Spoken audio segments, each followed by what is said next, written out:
Bienvenidos a Cara a Cara. Las cifras económicas son siempre pues una preocupación. Las nuestras son diversas, pero no permiten pues concretar todavía un escenario de estabilidad. Inversiones mineras económicas por más de 10.000 millones de dólares están a la espera y vamos a conversar después de este informe con el presidente de la CONFIEP, Roque Benavides. La economía peruana creció 2,86% en febrero. Este avance es producto del impulso de la mayoría de los sectores productivos como construcción, que avanzó a 7,92%. El sector que tuvo resultado negativo fue el de minería e hidrocarburos, que se redujo en más del 2%. Sin embargo, esto no es suficiente. De acuerdo a cifras del INEI, en Lima Metropolitana, donde se concentra la tercera parte de la población económicamente activa, más de 420.000 personas están sin trabajo por la debilidad que presenta la economía peruana y el incremento de la informalidad. La gente a veces acepta condiciones de trabajo insalubres, inseguras, indignas, básicamente por necesidad, porque tienen que trabajar para tener dinero para el sustento de su familia, ¿no? Además, según la encuesta nacional de hogares, la pobreza en el Perú incrementó un punto porcentual, es decir, 6.906.000 peruanos pasaron a ser pobres.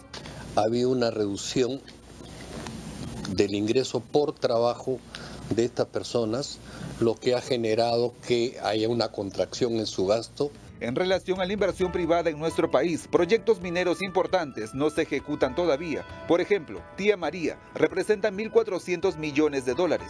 El proyecto minero cuprífero Conga en Cajamarca, la región más pobre del Perú, espera la inversión de 4.800 millones de dólares y Michiquillay, 2.500 millones de dólares. Pese a estos indicadores, se prevé que la economía cierre este año con un crecimiento de 3,6%. Estamos con el presidente de CONFIEP, Roque Benavides, a quien le damos la bienvenida. ¿Cómo está? Gracias por estar con nosotros. Buenas noches, muchas gracias. Esta semana se presenta el gabinete para solicitar el voto de confianza este miércoles y se ha adelantado, el presidente Vizcarra y el primer Villanueva han adelantado que los ejes de este discurso, de esta presentación, será crecimiento económico y priorización del empleo. Para usted, ¿cuáles deberían, cómo se debería leer eso?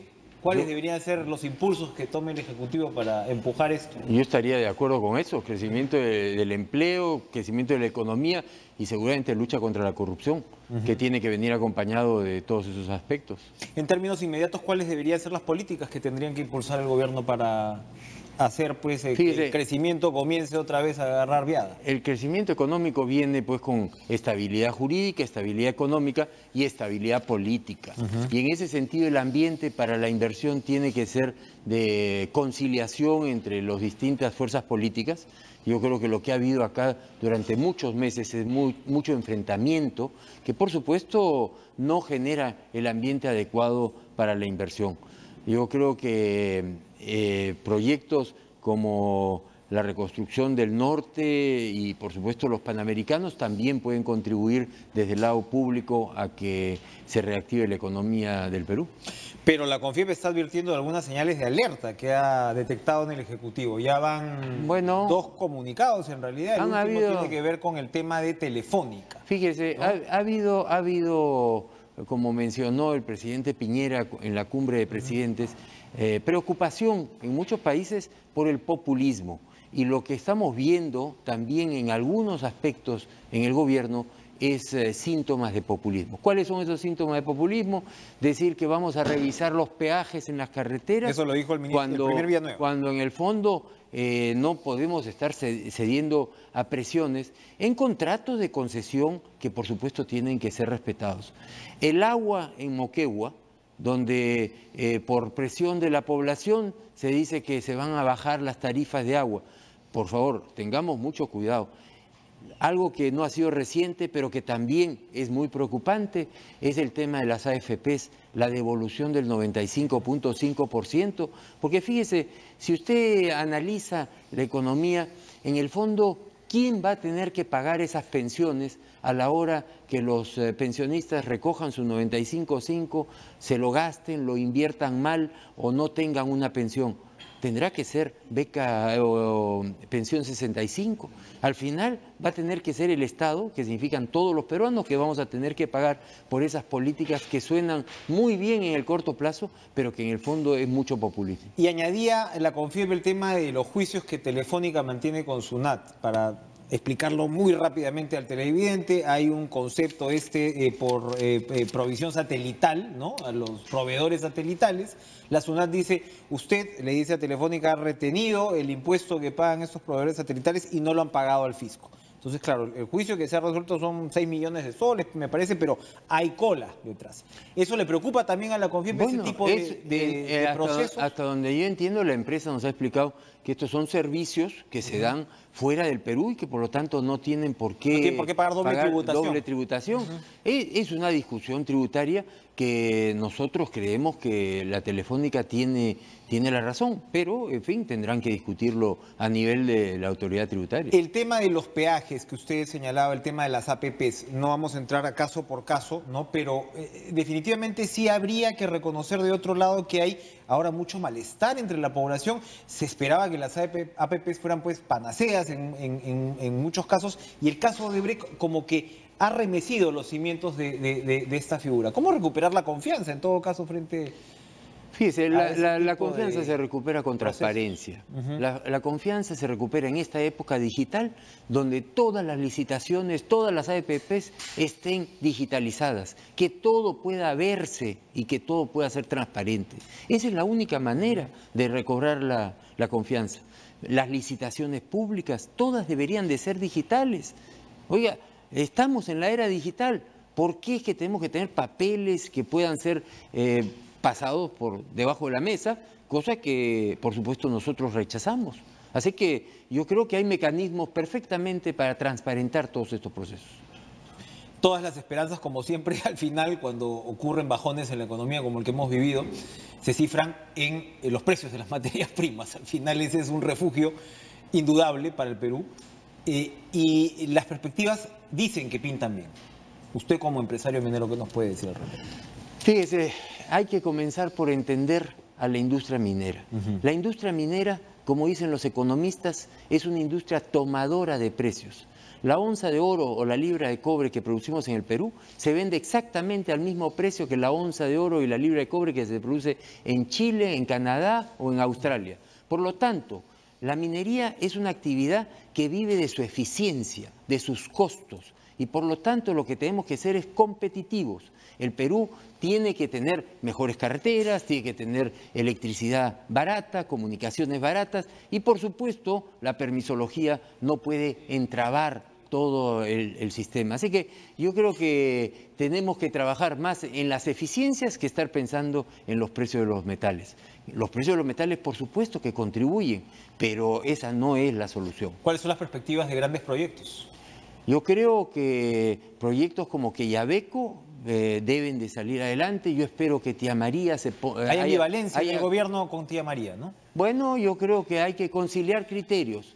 Yo, por ejemplo, en el caso de Tía María, donde empresarialmente no tengo nada que ver con eso, yo quiero explicarle a los televidentes, Tía María está en el Valle del Tambo, y el Valle del Tambo no tiene tanta agua como podría tener si se construyera, por ejemplo, el reservorio de Paltiture, que está en las partes altas del Valle del Tambo, en el límite entre Puno y Moquegua. Construir ahí un reservorio generaría mucho más agua en la época de estiaje y permitiría el desarrollo de la mina de Tía María. ¿Qué más constructivo que eso? Yo sinceramente creo que hay que dialogar. Los agricultores y ganaderos del Valle del Tambo se beneficiarían con la construcción de un reservorio. ¿Quién lo debe construir? En parte la empresa y en parte el Estado. Y por supuesto tendríamos agua de mucho mejor calidad, porque mucha gente no sabe que en el Valle del Tambo hay contaminación natural de boro, que viene de las alturas de Puno. Y por lo tanto, lo lógico es construir el reservorio de Paltiture, y los agricultores y ganaderos se benefician con esa construcción. Y por supuesto la empresa minera contribuye. ¿Quién debería tomar la iniciativa, el liderazgo para hacer que Tía María camine? ¿Es el propio Ejecutivo? El liderazgo lo tienen que tomar las autoridades políticas de nuestro país. El presidente Vizcarra conoce perfectamente ese proyecto, viniendo de Moquegua, conoce que favorecería tanto a Moquegua como a Arequipa en la zona del Valle del Tambo. Yo creo que el liderazgo lo tiene que tomar la autoridad elegida. Hasta ahora, o en los primeros meses del año, en realidad se perdieron casi 80.000 puestos de trabajo formales. Se suponía que el gobierno de Pedro Pablo Kuczynski venía con la carta, ¿no?, de la formalización. Evidentemente eso no está pasando y de hecho se está retrocediendo. Confiep tiene un diagnóstico claro de qué medidas inmediatas, efectivas se podrían tomar para comenzar de una vez también a revitalizar el proceso de formalización en una economía tan complicada como la nuestra. Fíjese, nosotros en el Consejo Nacional del Trabajo nos enfrentamos o estamos dialogando con las centrales sindicales. A las centrales sindicales les hemos dicho que acá lo que hay que hacer es luchar contra la informalidad. 72% del empleo en el Perú es informal, no hay derecho. Y por supuesto, si eso viene acompañado con una desaceleración de la economía, lo que sucede es que se pierden cada vez más puestos de trabajo y precisamente en el área formal, que es lo que nos interesaría generar. ¿Qué cosa es lo que tenemos que hacer? Crecer. Porque se le echa la culpa a los venezolanos. Yo creo que es un absurdo estar echándole la culpa a unos cuantos inmigrantes venezolanos, que además hay que reconocer que en otras épocas los peruanos fuimos a Venezuela. Lo que hay que hacer acá es crecer a un mayor ritmo, generar la confianza para que los peruanos, porque mucha gente cree que la inversión extranjera va a venir a salvarnos. No es así. En el Perú, el 80% de la inversión privada es de peruanos.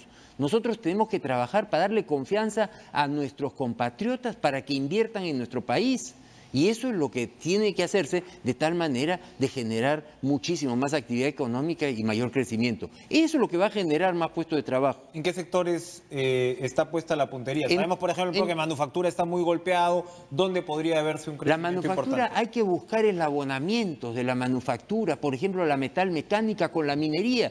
Pero si los proyectos mineros no salen, no hay consumo en la metalmecánica. Tenemos que fomentar la agricultura, con reservorios como el de Paltiture. Tenemos que promover el turismo. El Perú es una maravilla en aspectos turísticos. Tenemos que potenciar todo. En el Perú no podemos pretender decir que necesitamos un sector y no el otro. En el Perú tenemos que poner en valor todo lo que tengamos. El petróleo, la minería, el sector turismo, la agricultura, en fin, todo lo que podamos echar mano para que haya crecimiento económico. Para ir terminando, ¿qué le parece a la Confiep el ministro de Trabajo, Cristian Silva? Porque ha despertado algunas reacciones, pero yo conversé con él la semana pasada y me pareció no solamente cauto, sino, por ejemplo, muy centrado en el tema de capacitación, poder impulsar determinados programas. ¿Tienen una opinión formada sobre él? ¿Lo ven muy zurdo? Nosotros nos hemos reunido con el ministro de Trabajo y la verdad es que hemos coincidido que hay que luchar contra la informalidad en el empleo y hay que promover el trabajo juvenil, que es donde hay el mayor desempleo. La verdad es que, como lo he repetido muchas veces, a mí no me importa si es de derecha o si es de izquierda, mientras que sea sensato. Deng Xiaoping decía, no me importa el color del gato mientras que case ratones. Pues eso es lo que nosotros necesitamos. Lo que necesitamos es que haya un ministro de Trabajo promotor del empleo. A la gente más humilde, a los jóvenes que están sin trabajo, ¿les importa que sea de derecha o de izquierda mientras que consigan puestos de trabajo? Eso es lo que tenemos que hacer. Los peruanos no somos enemigos. Podemos ser adversarios políticos, podemos tener ideas distintas, pero no podemos ser enemigos, porque tiene que estar por delante el futuro de nuestro país. Una línea muy aprista clásica. Usted que acaba de lanzar un libro de Víctor Raúl Ayala de la Torre, su tío, nada menos, que se llama... Víctor Raúl Ayala de la Torre, El ser humano. El ser humano. Venía usted con un libro por allá, pero es de Neruda. Está buscando otra fuente de inspiración. De Neruda, no, yo tengo que aclarar. Ayala de la Torre fue mi tío abuelo y yo fui muy unido a él, como lo fue Mauricio Mulder, que vendrá después que yo. Así vamos a seguir en esta línea. Los compañeros, usted no, por lado familiar. Pero recomendamos el libro de Roque Benavides, que está bastante interesante sobre Ayala de la Torre. Gracias, Roque Benavides, por acompañarnos esta noche. Y efectivamente, después de la pausa vamos a regresar con el congresista aprista Mauricio Mulder.